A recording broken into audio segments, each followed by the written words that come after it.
Poslanik Islama, sallallahu alejhi ve sellem, posticao je na druženje djece sa starijima kako bi saznali novo i sticali dragocjena iskustva. Prva generacija muslimana to je ozbiljno shvatila.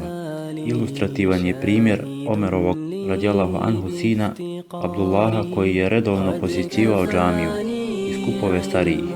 Iako je tada imao samo 5 godina, jednom prilikom, kako bilježe Buhari i Muslim, prisustvovao je vjerovjesnikovom sallallahu alejhi ve sellem predavanju u kojem je on upitao ashabe: ima jedno stablo čiji listovi ne opadaju, a slično je muslimanu. Koje je to stablo? Ljudi su pomišljali na pustinska stabla, a Abdullah kaže: palo mi je na pamet da je to palma.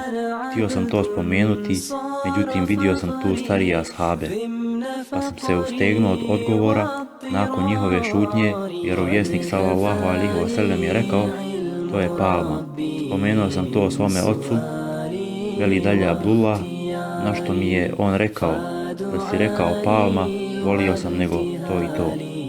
U Mudžahidovoj predaji pored ostalog stoji: htio sam da kažem, ali sam se ustručavao zato što sam bio najmlađi od prisutnih, a u Nafi ovoj predaji primijetio sam Ebu Bekra i Omera koji ne progovaraju, pa sam se i ja ustručavao nešto reći.